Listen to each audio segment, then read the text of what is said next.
رسول اللہ صلی اللہ علیہ وسلم نے ارشاد فرمایا، مریض کی عیادت کرنے والا واپس آنے تک جنت کے باغ میں رہتا ہے۔ بہترین آنکھ وہ ہے جس سے انسان اپنے اندر جھانک سکے۔ مومن کا مرض اس کی خطاؤں کا کفارہ ہوتا ہے۔ صفائی رکھا کرو کیونکہ اسلام صاف اور پاک ہے۔ رسول اللہ صلی اللہ علیہ وسلم نے فرمایا، صبر تو وہی ہے جو صدمے کے شروع میں کیا جائے۔ انسان کا اپنی زندگی کو درست کرنا اس کی عقل مندی سے ہے۔ تم میں سے پوری عقل والا وہ ہے جو اللہ سے سخت خوف والا ہے۔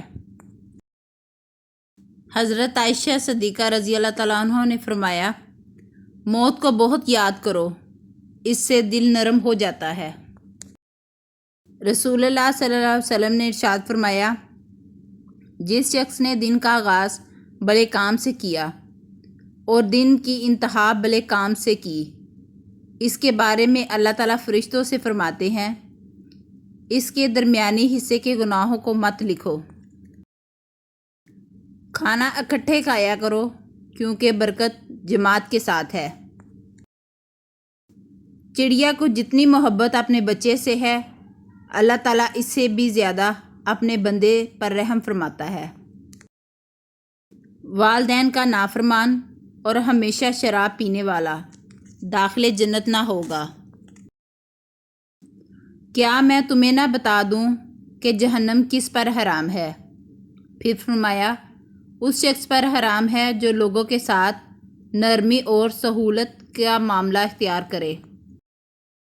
رسول اللہ صلی اللہ علیہ وسلم نے فرمایا، بیوہ اور مسکینوں کی ضرورت پوری کرنے والا اللہ کے راستے کے مجاہد کی طرح یا تو دن میں روزے رکھنے والا اور رات بھر نماز پڑھنے والے کی طرح ہے۔ حضرت محمد مصطفیٰ صلی اللہ علیہ وسلم نے فرمایا، یہ بات جان لو کہ یہ عورتیں اپنے شوہروں کے ہاتھوں خدا کی امانت ہیں، اس لیے مرد حق نہیں رکھتا کہ انہیں کوئی ضرر یا نقصان پہنچائے اور ان کے حقوق کو پامال کرے۔ 4 چیزیں نیکی کا خزانہ ہیں: حاجات کو چھپانا، صدقہ کو چھپا کر دینا، درد کو چھپانا اور مصیبت کو چھپانا۔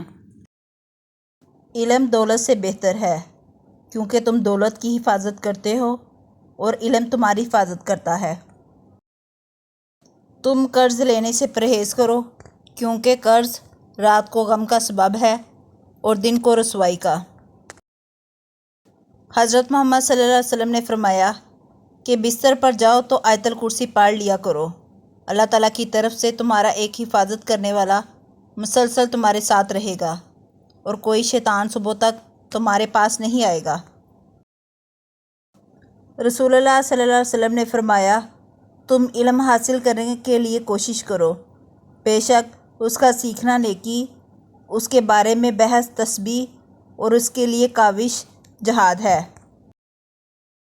حضرت علی رضی اللہ تعالیٰ عنہ نے فرمایا، اے مومن، یہ علم و ادب تمہاری جان کی قیمت ہے، لہٰذا ان کے حصول کے لیے کوشش کرو، کیونکہ تمہارے علم و ادب میں جس قدر اضافہ ہوتا جائے گا اتنا ہی تمہارے قدر و قیمت میں اضافہ ہوگا۔ حضرت امام جعفر صدیق رضی اللہ تعالیٰ عنہ نے فرمایا، علوم کو لکھ لو، اس لیے کہ بغیر لکھ لینے کے تم ان کو محفوظ نہیں رکھ سکتے۔ رسول اللہ صلی اللہ علیہ وسلم نے ارشاد فرمایا، جس مسلمان کی نظر کسی عورت کے حسن پر جا پڑے اور وہ اپنی نگاہ جھکا لے تو اللہ تعالیٰ اس کے دل میں عبادت کی لذت عطا فرمائے گا۔ سخی آدمی اللہ سے نزدیک ہوتا ہے، جنت سے نزدیک ہوتا ہے، مگر دوزخ سے دور ہوتا ہے۔